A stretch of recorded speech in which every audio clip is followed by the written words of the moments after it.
अब question number first कह रहा है कि द्विघात समीकरण x square plus x minus one बराबर 0 के मूलों की प्राकृतिक क्या होगी। इस प्रश्न में आपसे पूछा गया कि मूलों की प्राकृतिक क्या होगी, तो इसके लिए सबसे पहले आपको विवेचक निकालना होगा। तो विवेचक निकालने के लिए सबसे पहले हम देखिए ए का मान निकालेंगे। तो ए का मान कितना दिया हुआ है, 1 दिया हुआ है। अब बताइए बी का मान पूछेंगे तो बी का मान कितना है, 1 है। अब हम सी का मान पूछेंगे तो सी का मान कितना है, -1 है।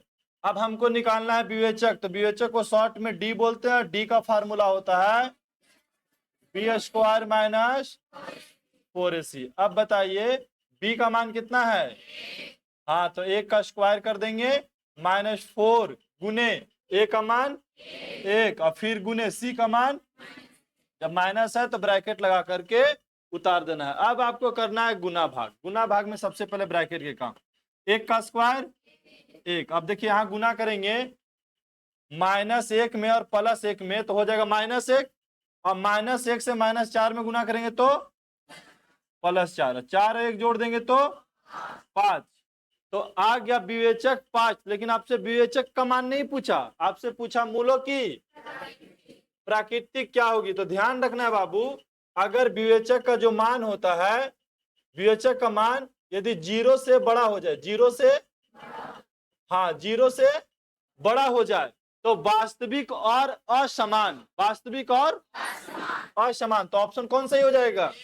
क्योंकि जब हम विवेचक के मान निकालें तो 5 आया, तो 5 0 से छोटा है कि बड़ा, तो 0 से बड़ा हो गया तो मूल क्या होगा, वास्तविक होगा। और अगर यहीं पे आंसर आ जाता विवेचक का मान 0, क्या आ जाता बाबू, विवेचक का मान, तब मूलों की प्रकृति क्या होता, वास्तविक और समान, वास्तविक और समान होता। अगर मान लेते हैं कि डी का मान 0 से छोटा हो जाता, 0 से क्या हो जाता, छोटा, मतलब माइनस में आ जाता, तो क्या बोलते, कोई मूल वास्तविक नहीं होगा, कोई मूल वास्तविक नहीं होगा। तो पहला समझ में आया, प्रश्न में किसी को दिक्कत। अगला सवाल क्वेश्चन नंबर 2 कह रहा बाबू कि एपी 10 7 4 डॉट डॉट का कौन सा पद 30वां पद ज्ञात कीजिए। अगर आपको 30वां पद ज्ञात करना है तो इसके लिए चाहिए ए और डी, ठीक है, ए और। तो बताइए इसमें ए का मान कितना दिया, ए बोलते हैं प्रथम पद को, ए बोलते हैं, तो प्रथम पद कितना दिया, 10 दिया। उसके बाद आपको निकालना है डी, मतलब सारवंतर। तो सारवंतर का फॉर्मूला क्या सिखाए थे, T2 माइनस T2 मतलब दूसरा पद, दूसरा पद, फिर फॉर्मूला में माइनस T1 मतलब पहला पद 10। तो 7 में से 10 गया तो -3 हो गया। कहां से आ गया ये सब चीज, माइनस, गड़बड़ा रहा है, -3। हमको क्या निकालना था, 30वां पद। 30वां पद मतलब बाबू T 30, T 30वां पद ऐसे होता है।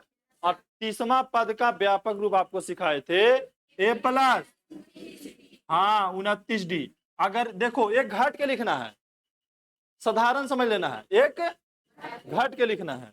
तो ए का मान कितना है 10 और प्लस 29 गुने डी का मान -3। बताइए अब यहाँ 10 है, दोनों के गुना करेंगे तो माइनस कितना, 87 में से 10 जाएगा तो -77। बताइए ऑप्शन कौन सा सही, बी वाला बिल्कुल सही हो गया।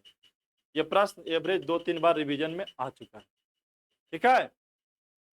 अगला सवाल कह रहा है कि के किस मान के लिए समीकरण 2x + 2y = 7 और 2x + ky = 14 समपाती होगी। यहाँ पे आपको 2 चर वाला रैखिक समीकरण का युग्म दे दिया, उसमें आपको शर्त दिया कि ये समीकरण समपाती है, तो आप के का मान निकालिए। फिर से प्रश्न को समझ लीजिए, आपको 2 चर वाला रैखिक समीकरण का युग्म दिया x + 2y बराबर, हाँ देखिए 2 चर वाला रैखिक समीकरण एक हुआ और एक और दिया, क्या दिया, 2x + ky = 14। तो देखिए ये क्या हो गया, 2 चर वाला रैखिक समीकरण युग्म दे दिया और इसका साथ शर्त क्या दिया, हाँ ये बोल दिया कि जो समीकरण है ना बाबू कैसा है, समपाती है। तो क्या निकालना है, के का मान क्या निकालना है, के का मान, तो के का मान निकालने से सबसे पहले आप A1 का मान निकालिए। A1 का मान 1, हाँ A1 का मान, अब B1 का मान 2 हो गया, और हम पूछे C1 का मान, तो यहाँ वाला हो गया 7। अब आइए इसी प्रकार A2 दूसरा समीकरण में A2 का मान 2, कॉमा देके लिखिए B2 का मान के, हम पूछे C2 का मान 14। अब आपसे क्या पूछा गया कि शर्त संपाती है, शर्त क्या है, यहाँ लिख सकते हैं आप कि जो शर्त दिया गया संपाती, तो संपाती का फार्मूला क्या सिखाए थे, A1 बाई बराबर B1 बाई बराबर C1 बाई, यही होता है संपाती का। हो गया संपाती मतलब अनगिनत हल हो जाता है। अब बताइए A1 का मान, A2 का मान बराबर B1 का मान, अब B2 का मान बराबर C1 का मान और C2 का मान। अब बताओ बाबू के और 1 में गुना करेंगे तो 2 और 2 में गुना करेंगे तो, हमसे किसका मान पूछा, के का मान। 4 ऑप्शन में मिल रहा है, सी मिल रहा है। सही हो गया, किसी की दिक्कत आ रहा समझ में। अगला पॉइंट में चलते हैं, नहीं समझ में आएगा पूछना भी है, ठीक है कि यहाँ कैसे हो गया। क्वेश्चन नंबर 4 कर रहा है द्विघात समीकरण 3x² प्लस 2x प्लस 1/3 बराबर 1 बराबर है, डबल बराबर पड़ गया, ठीक है, बराबर 0 के विवेचक का मान क्या होगा। मतलब आपको द्विघात समीकरण दे दिया और क्या पूछा, विवेचक का मान। तो हम पूछे बताओ बाबू a का मान बताओ तो 3 होगा, x² के गुणांक को a बोलते हैं, तो a का मान 3, अब b का मान पूछेंगे तो कितना बोलिएगा, 2 बोलिएगा, c का मान पूछेंगे तो 1/, हमसे क्या पूछा गया, विवेचक। विवेचक का मतलब शॉर्ट में इसको d बोलते हैं, d का फॉर्मूला हाँ b² माइनस, अब b का मान तो हम 2 का स्क्वायर कर दें, -4, a का मान 3, फिर गुने c का मान 1/3। तो पहले देखिए स्क्वायर को हटाइए, बोर्डमास के नियम के तहत हल करिएगा तो 2 का स्क्वायर कितना होगा, 4 हो जाएगा बाबू, माइनस देखिए ये गुना में है तो कटने जाएगा जी। अब कितना बच गया इधर, 1 में 4 से गुना करेंगे तो, अब बताइए 4 में से 4 चल गया तो 0 आ गया। ऑप्शन कौन सही हो गया, ए वाला हो गया। किसी को दिक्कत आ रहा समझ में। अगला सवाल करा यदि किसी एपी का सामान्य पद 3n प्लस 5 है तो क्या निकालना है, सारवंतर निकालना है। तो बाबू समान पद में तो आपको दे दिया tn का मान कितना दे दिया, 3n प्लस 5। अब आप सबसे पहले क्या कीजिए, पहला पद निकालिए, दूसरा पद निकालिए, तब ना सारवंतर पता लगेगा। क्योंकि हम लोग पढ़े थे ना कि सारवंतर का फार्मूला होता है T2 माइनस, मतलब दूसरा पद में से पहला पद को घटाना है। तो क्या आपको पहला पद पता है, क्या आपको दूसरा पद पता है, तो सबसे पहले क्या करना है बाबू, पहला पद निकालना है। सबसे पहले पहला पद मतलब T1 लिखना होगा, क्या लिखना होगा। अब बताइए तो n के जगह पर हम क्या लिखे, 1 लिखे, n के जगह पर, तो बराबर की साइड भी n के जगह पर 1 लिख देंगे हम, तो 3 गुने प्लस 5। अब बताइए 3 में 1 से गुना करेंगे तो प्लस 5 और 3 पहला पद, क्या पहला पद से सारवंतर निकल जाएगा। अब क्या निकालना है, दूसरा पद मतलब T2, तो n के जगह पर कितना लिख दे, अब हम देखिए n के जगह पर प्लस, तो 3 दूनी 6 और 5 11 हो गया। अब हमको क्या निकालना है, सारवंतर निकालना है। क्या निकालना है, सारवंतर। तो बाबू सारवंतर को शॉर्ट में डी बोला जाता है, डी का फॉर्मूला बताएं, T2 माइनस, तो T2 का मान और T1 का मान 11 में 60 गया तो 3। ऑप्शन कहां सही हो गया, किसी को दिक्कत। अब चलते हैं अगला सवाल में, क्वेश्चन नंबर 6 करा 2 अभाज्य संख्या का HCF कितना होगा। 2 अभाज्य संख्या का निकालना है HCF। तो आपको पता है कि अभाज्य संख्या किसे कहते हैं, किसे कहते हैं, हाँ वैसी संख्या जो एक और अपने आप से कटे उसे क्या कहते हैं, अभाज्य संख्या कहते हैं। तो देखिए कहा कि दो गो अभाज्य संख्या लीजिए। अभाज्य संख्या मान लेते हैं कि हम ले लेते हैं 5 और दूसरा अभाज्य संख्या ले लेते हैं 7। तो अभाज्य संख्या का गुणनखंड तो ऐसी होगा 1 गुने 5 और 1 गुने 7। और इसका हम पूछे कि मस्सा निकालो, क्या निकालो? मस्सा मतलब HCF क्या निकालना है? तो जो दोनों मिलता है उसी को निकालते हैं। दोनों में क्या मिला तो क्या हो गया? मतलब दो अभाज्य संख्या, चाहे 200 अभाज्य संख्या रहे, चाहे 10 गो अभाज्य संख्या रहे, अभाज्य संख्या का मस्सा हमेशा क्या होता है? 1 होता है। अभाज्य संख्या का मस्सा हमेशा 1 होता है। अगला सवाल, द्विघात बहुपद के शून्यकों की संख्या कितनी होती है? हाँ, द्विघात बहुपद में कितना शून्यक होता है बाबू? हम शून्यक किसे कहते हैं? जो बहुपद x का वह मान जो बहुपद के शून्य कर दे उसे क्या कहते हैं? शून्य कहते हैं। लेकिन क्वेश्चन आपसे क्या पूछा था? पूछा कि द्विघात बहुपद के शून्यकों की संख्या बताइए। तो द्विघात बहुपद में कितना शून्यक होता है? 2 शून्यक। त्रिघात बहुपद में कितना शून्यक? 3 शून्यक होता है। 4 घात रहता तो 4 शून्यक, मतलब जितना घात उतना शून्यकों की संख्या।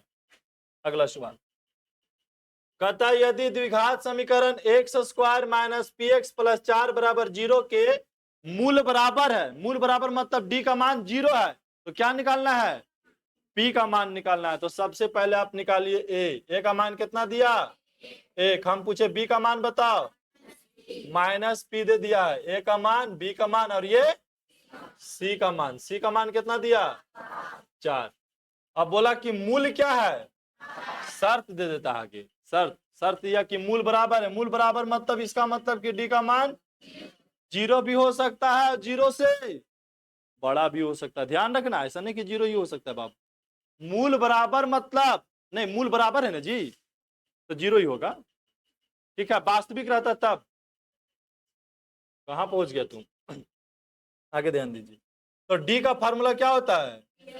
b² माइनस बराबर, अब बताइए b का मान माइनस p का स्क्वायर और -4। a का मान 1 और c का मान बाबू बराबर। अब बताइए माइनस p का स्क्वायर करेंगे तो क्या हो जाएगा? प्लस p², और यहाँ गुना कीजिएगा तो -4 चको बराबर। इसका जाति उधर है तो उधर भेज देंगे। जब उधर जाएगा तो -16 क्या हो जाएगा? +16 हो जाएगा। ये स्क्वायर जैसे ही हटाएंगे तो प्लस माइनस अंडर रूट हो जाएगा। 16 है तो 16 बाबू, 16 का वर्गमूल निकालेंगे तो इसका मतलब जो p का मान आया क्या आ गया? प्लस माइनस, ऑप्शन बी सही हो गया। किसी को दिक्कत? अब चलते हैं अगला सवाल। करा है क्वेश्चन नंबर 9 में कि निम्नलिखित संख्याओं में से अभाज्य संख्या का चयन कीजिए। तभी जस्ट हम लोग पढ़े कि अभाज्य संख्या किसे कहते हैं? वैसी संख्या जो एक और अपने आप से कटता है उसे क्या कहते हैं? अभाज्य संख्या कहते हैं। जो एक और अपने आप से कटता है उसे, तो कौन जो है एक और अपने आप से कट रहा है? हाँ, बाकी देखिए 33 तो कट रहा है 3 से और 11 से, 39 कट रहा है 3 से और 13 से, ये कट रहा है 3 से और 5 से, लेकिन 29 कट रहा है 1 और 29 से। ठीक है, तो पूछा क्या अभाज्य संख्या इनमें से कौन है? तो जो एक और अपने आप से कटता है उसे क्या कहते हैं? अभाज्य संख्या। तो 29 क्या है? अभाज्य संख्या। अगला सवाल है, बहुपद x² माइनस 3 बराबर 0 के शून्य क्या होंगे? तो 3 को उधर भेजिएगा बाबू, तो x² बराबर क्या हो जाएगा? +3 हो जाएगा। और स्क्वायर को जब उधर भेजिएगा तब क्या होगा? प्लस माइनस अंडर रूट हो जाएगा। 3 है तो 3 का तो वर्गमूल निकलता नहीं है, तो आंसर हो जाएगा +√3 और एक -√3। शून्य 2 हो गया। देखिए ऑप्शन में कहा मिला? बी में। किसी की दिक्कत? अब चलते हैं क्वेश्चन नंबर 11 में। यदि किसी एपी का 6वां और 12वां पद दिया हुआ है, अब 20वां पद क्या करना है? निकालना है। क्या दिया हुआ है?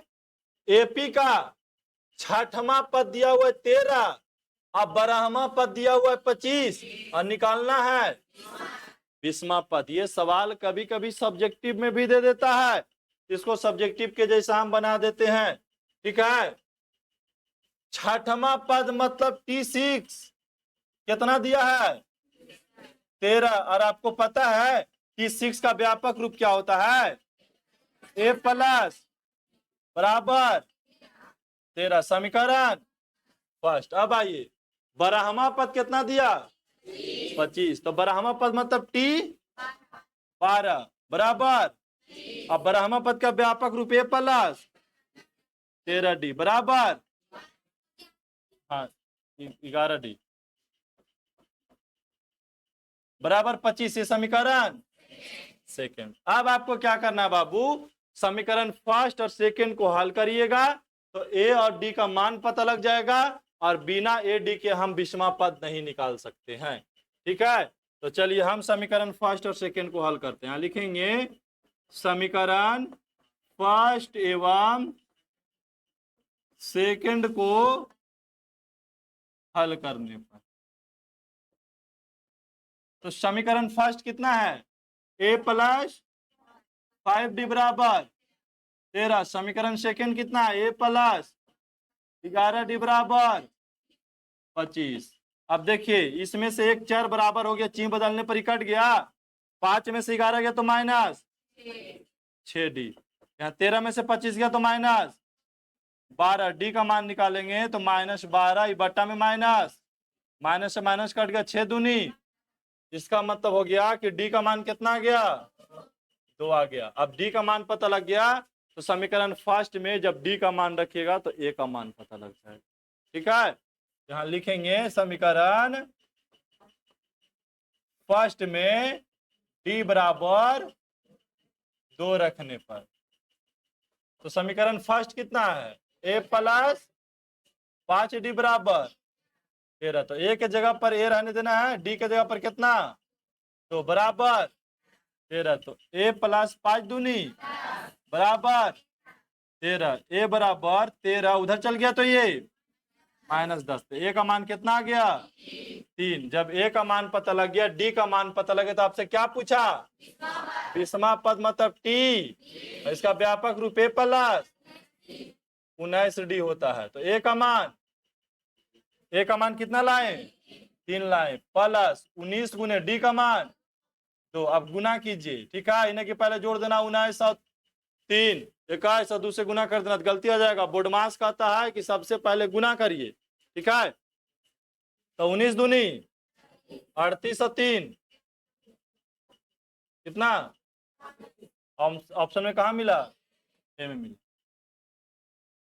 किसी को दिक्कत, तो ये सवाल कभी कभी सब्जेक्टिव में भी रहता है। कहा सो रखा रहा जी विनोद, आँख पूरा लाल है ना, मार का है रे आज, आँख 2 बजे से लाल हो सकता है, चेंज कर दिए थे। ठीक तो यही ना है, यही ना जी। निम्नलिखित संख्याओं में परिमेय संख्या को पहचानिए कि कौन परिमेय संख्या है। तो देखिए 25 का वर्गमूल निकल जाता है 5, तो किसी का वर्गमूल इसमें निकल रहा है, तो ये हो गया परिमेय संख्या। क्या हो गया, क्योंकि इसे आप P बटा Q के रूप में लिख सकते हैं, जहां P और Q दोनों धन पूर्णांक या ऋण पूर्णांक भी हो सकता है। तो ऑप्शन इसका कौन सही हो गया डी हो गया। आप सीधा जानिए ना कि जिसका वर्गमूल नहीं निकलेगा ना वो क्या होगा अपरिमेय संख्या। बस इतना पकड़ लीजिए। बोल रहा है कि यदि 4/5 ए और 2 किसी एपी के 3 क्रमगात पद है। ये देखिए एपी के 3 क्रमगात पद दिया हुआ है, तो किसका मान पूछा ए का मान पूछा था। हम बताए थे कि अगर ये एपी में होगा तो इसका मतलब डी का मान क्या होगा बराबर होगा डी का मान। तो आप बताइए बाबू, हम इसको लिख सकते हैं कि T2 माइनस T1 से क्या पता लगेगा, ये दोनों के डी का मान निकलेगा। और यहां से लिखेंगे हम बराबर में T3 माइनस T2, तो यहाँ का डी का मान निकलेगा। अगर ये क्रमगात एपी में है तो दोनों डी का मान क्या हो जाएगा बराबर हो जाएगा। तो आप देखिए T2 का मान और T1 का मान 4/5 बराबर T3 का मान 2 और T2 का मान जाती जाती एक तरफ कर दीजिए, इसको उधर ले चले इधर चले, तो ए प्लस ए हो जाएगा, क्योंकि बराबर की साइड आएगा तो प्लस में हो जाएगा। और 2 है, ये बराबर की साइड आएगा तो प्लस 4/5, ए और ए तो ये हो गया, एलसीएम इसको ले लीजिए, तो कितना हो जाएगा 5, 5 दूनी 10 प्लस, तो 2a बराबर कितना 14 बटा, ऊपर ऊपर काट सकते हैं, 7 दूनी a का मान 7 बटा, ऑप्शन सी सही हो। इस टाइप के सवाल को आपको कंप्लीट करके रखना है। अगला सवाल है कि निम्नलिखित में से कौन परिमेय संख्या है। तभी जस्ट आपको परिमेय संख्या पहचानने के लिए सिखाया ना जी। कौन है परिमेय संख्या? 9। 9 का वर्गमूल तो 3 होता है, ये तो परिमेय हो गया। अच्छा हम परिमेय ही पूछे ना, हम परिमेय पूछे, तो परिमेय हो गया, ठीक है। अगला सवाल, द्विघात समीकरण x square plus 5x minus 6 बराबर 0 का घात पूछा। क्या पूछा? तो देखो x square plus 5x minus 6 बराबर 0 के क्या पूछा जा रहा है, तो इसमें घात कितना है? तो आंसर सही। अगला में देखिए, समांतर श्रेणी 2 7 12 डॉट डॉट का प्रथम 10 पदों का योगफल निकालना। योगफल के लिए चाहिए ADN। योगफल के लिए क्या क्या चाहिए? हाँ AD। तो अब बताइए, इसमें A को हम प्रथम पद बोलते हैं, प्रथम पद का मान कितना दिया? तो अब आप निकालिए D। तो D का फॉर्मूला बताएं, T2 माइनस, अब बताइए T2 का मान कितना है? 7, और T1 का मान 2, तो घटाइएगा तो, और N कितना दिया? 10 दिया। अब आपको क्या निकालना है? SN। अरे आपको दिया 10 पदों का योगफल, तो पदों की संख्या तो दिला है ये 10, 10 पदों का योगफल, तो पद को ही नहीं n बोलते हैं बाबू। पद को क्या बोलते हैं? पदों की संख्या को n बोलते हैं। तो SN का फॉर्मूला होता है n बटा 2, 2a plus n minus 1 into n का मान 10, 2 गुने a का मान 2 प्लस n का मान 10 माइनस 1 d का मान 5। अब आपको ध्यान रखना है 10 बटा 2, सबसे पहले आप छोटी ब्रैकेट का काम करिए, ठीक है। तो छोटी ब्रैकेट कहाँ? यहाँ है, तो 10 में से एक जगह कितना बचेगा? 9, और फिर ब्रैकेट हटेगा तो यहाँ पे गुना का चिन्ह लग जाएगा 5। 10 बटा 2, तो 2 गुने 2, ठीक है। अभी नहीं गुना कर, ये गुना भी कर सकते हैं क्योंकि ब्रैकेट खत्म हो गया। तो 2 और 2 में गुना कर देंगे तो 4, और 9 और 5 में गुना करेंगे तो 45। अब देखिए ब्रैकेट अब हटाएंगे बाबू, तो 10 बटा 2 गुने 4 और 45 कितना? 49। 49 में 10 से गुना कर सकते हैं, इसको भी काट सकते हैं भी 5 मरतबे, ठीक है। तो 5 और 49 में गुना करेंगे तो कितना आएगा? 5 गुने 49 करिएगा तो कितना आ जाएगा? 9 पचे 45 के 5, और 5 को 20 और 4 24, कितना आ गया? 245, ऑप्शन सही। अगला सवाल देखिए, कह रहा है दो संख्याओं का गुणनफल 8670 है और इसका HCF 17 है, तो क्या निकालना है? LCM। तो हम लोग पढ़े थे कि LCM का जो फार्मूला दो संख्याओं का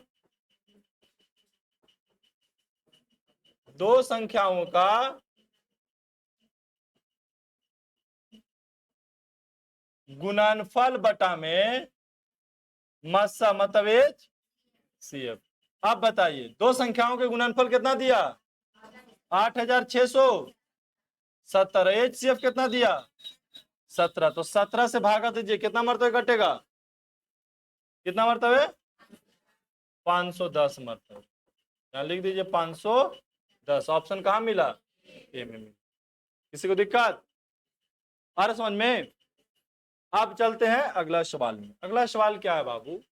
कराए कि समीकरण 7x square minus 12x plus 18 बराबर 0 के मूलों का योगफल और गुणनफल का क्या निकालना है? अनुपात। तो पहले मूलों का योगफल निकालिए, फिर मूलों का गुणनफल निकालिए, और फिर अनुपात में। तो आप बताइए ए का मान 7 दिया हुआ, देखिए ए का मान ये होता है बाबू, और बी का मान -12 हो जाएगा, और सी का मान 18 हो गया। अब आपको निकालना है मूलों का योगफल, मतलब अल्फा प्लस बीटा का फॉर्मूला, -b/a माइनस, और बी का मान -12, ए का मान 7। तो बताइए -12 माइनस माइनस क्या हो जाएगा, +12 अब हम निकालते हैं गुणनफल अल्फा इंटू बीटा, c/, तो c का मान 18, ए का मान 7। अब निकालना है अनुपात, किसका अनुपात, मूलों का योगफल और गुणनफल। तो योगफल में तो अल्फा प्लस, और गुणनफल में तो अल्फा इंटू बीटा, तो अल्फा प्लस बीटा का मान कितना है 12/7, और अनुपात अल्फा इंटू बीटा का मान 18। आप चाहें तो नीचे से नीचे काट भी सकते हैं, इसमें देखिए ऐसे काट सकते हैं भी, ठीक है, ऐसे क्या कर सकते हैं, काट सकते हैं, 6 से ऊपर कट गया, 6 दूनी 12, 6 तिया तो 2:3, कहाँ है ऑप्शन में, डी ऑप्शन में, ठीक है। समीकरण x + y = 6 में कितने हल होंगे, तो आपको पता होना चाहिए कि 2 चर वाला रैखिक समीकरण सिर्फ दे दे, इसका कितना हल होता है, हाँ अनंत हल या अनगिनत हल बोल। अगला सवाल है, बहुपद x² - 9x + a के मूलों का गुणनफल दिया हुआ है, क्या निकालना है, a का मान। तो सबसे पहले आप ये बताइए a का मान कितना हो जाएगा 1, b का मान कितना -9, c का मान a। अब मूलों का गुणनफल अल्फा इंटू बीटा दिया हुआ है, c/a कहाँ दिया हुआ है, अल्फा इंटू आपको बीटा का मान दिया हुआ है डायरेक्ट, कितना 8। अब हमको पता है कि अल्फा इंटू बीटा का फार्मूला होता है c/a बराबर क्या बोलते हैं हम 8। अब c का मान a और a का मान बराबर 8/1। अब 1 से a में गुना करेंगे तो a, और 1 से 8 में गुना करेंगे तो 8, तो a का मान कितना इसका हो गया सही 8 हो गया, ऑप्शन सी सही। अगला सवाल है, द्विघात समीकरण -3x² + 4x + 5 = 0 के मूलों का क्या निकालना है, योगफल। तो बताइए a का मान कितना है -3, b का मान कितना है 4, और c का मान कितना है, निकालना है मूलों का alpha plus formula -b/, minus और b का मान और a का मान -3, तो माइनस और माइनस कट गया तो कितना 4/3, ऑप्शन सी सही होगा। अगला सवाल, करा बहुपद x² + 7x + 10 के शून्यक अल्फा बीटा है, तो क्या निकालना है अल्फा इंटू बीटा का मान। तो बताइए a का मान कितना दिया 1, b का मान कितना दिया 7, और c का मान कितना दिया 10। निकालना अल्फा इंटू बीटा बराबर c/, c का मान और a का मान 1 से 10 में भाग देंगे तो 10, ऑप्शन ए सही होगा। अगला सवाल में बोला कि 5, 15, 20 का एलसीएम और एचसीएफ के क्या बताना है, अनुपात बताना है बाप। तो हम पहले 5 का गुणनखंड करेंगे तो 1 × 5 हो जाएगा। अब करेंगे 15 का गुणनखंड तो कितना हो जाएगा 3 × 5 हो जाएगा। 20 का करेंगे तो 2 × 5। अब हमको सबसे पहले निकालना है एचसीएफ, निकाल लेते हैं, क्या निकालते हैं एचसीएफ। तो एचसीएफ कितना हो जाएगा, तीनों में जो मिलेगा 5। अब निकालना है एलसीएम, जो तीनों मिला पहले उसको लिख दीजिए, और जो नहीं मिला उस सब के भी लिख दीजिए। तो 2 × 2 × 3 न जी, 2 2 है और 3 है तो सब लिख दिए, गुना कीजिए, 5 दूनी 10 दूनी 20 दिया 60। तो ऐसा नहीं कि एचसीएफ और एलसीएम, अनुपात किसका पूछा वो समझो पहले।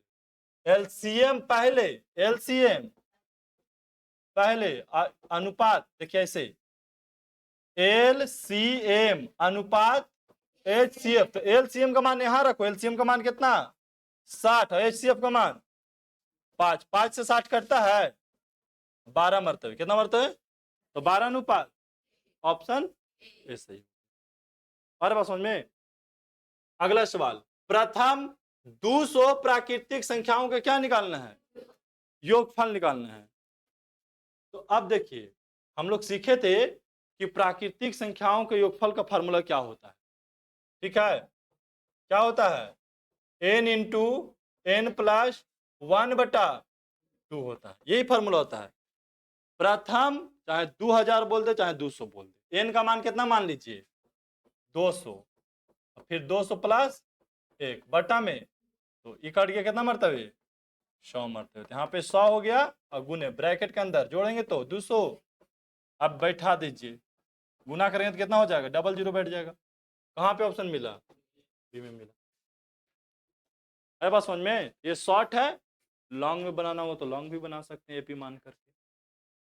और आज के आखिरी सवाल है, रैखिक समीकरण युग्म x प्लस 3y माइनस 4 बराबर 0 तथा 2x माइनस 5y माइनस 1 बराबर 0 जो है ये कौन सा समीकरण है, ये बताना है। तो समीकरण उतारिए पहले, x प्लस 3y माइनस 4 बराबर, अब दूसरा समीकरण 2x माइनस माइनस 1 बराबर a1 का मान, b1 का मान, c1 का मान, अब a2 का मान, b2 का मान माइनस 5 और c2 का मान -1 इन है।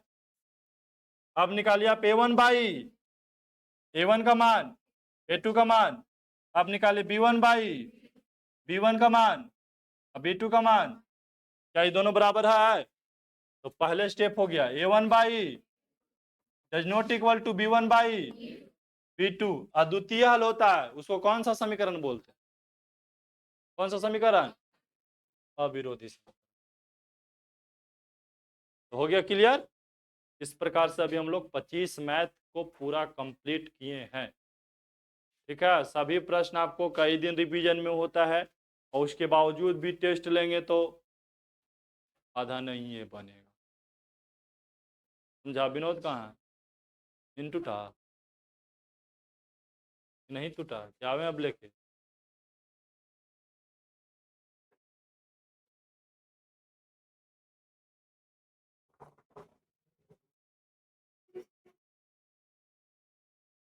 बाल तो पूरा भींग गया है, जैसे ही लगा स्नान कर ली।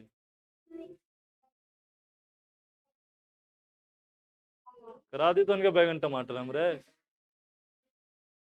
हैं।